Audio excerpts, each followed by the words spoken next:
Hi, and welcome to another edition of Grandpa's Organic Garden.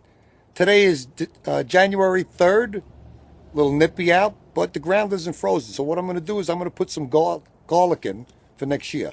Okay, garlic, if I could get 2 weeks worth of rooting out of it before the ground starts to freeze, I'll be in great shape. First thing you got to do is pick a spot. I picked a spot in front of where my tomatoes are going to be, and my grandson Joseph, he's putting a 2x4 in so they have their own area.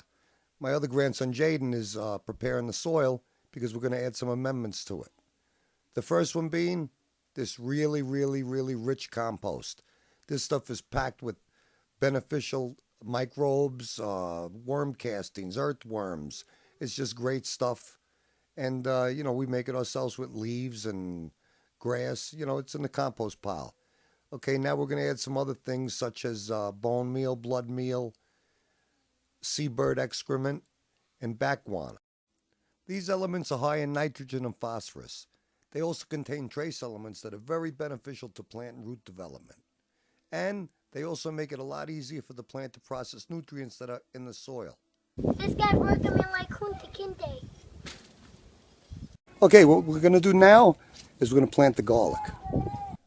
What I did is I went to the local grocery store and I went to the produce aisle. I went to the reduced rack and I grabbed this garlic. All this garlic I got for $1.29. And if you look at it, you'll see little heads are coming out of the top, sprouts. It's going to grow. Then the boys are going to take the heads of garlic and they're going to peel the toes off. They're going to be very careful not to rip the skin or the paper, whatever you want to call it. And then we're going to plant it in holes. We're going to take and we're going to make 4-inch holes. The garlic's about 1.5 inches. We're going to make 4-inch holes and we're going to plant the little toes of garlic with the point facing up. Once we have all the holes, garlic in all the holes, we'll have Jaden cover them up. What I'm going to do now, just to ensure that the plants stay warm, give them a better chance to root. Like I said, they need 2 weeks. It's going to go below 32 tonight, so it's going to be freezing out. So what I'm going to do is I'm just going to take some cardboard and I'm going to rip it up and I'm going to lay it down over the top of the bed. Then I'm going to cover it with a coat of leaves and wish for the best. Okay, now what I did is that paper that I took, the cardboard, I just covered it with a little dirt to hold it down. Now I'm going to put leaves over the top of that.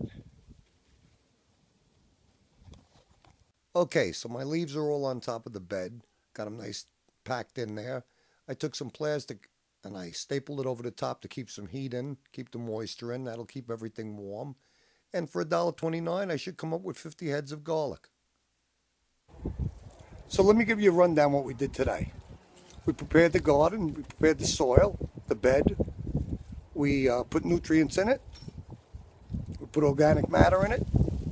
We planted our garlic, we covered our garlic, we're keeping it warm for the winter. Hopefully we'll keep it warm for 2 weeks so it could grow some roots. Once the roots grow, we're in good shape. And you know what they say, an Italian without garlic is an Italian. Hope you enjoyed this episode of Grandpa's Organic Garden. We'll see you soon.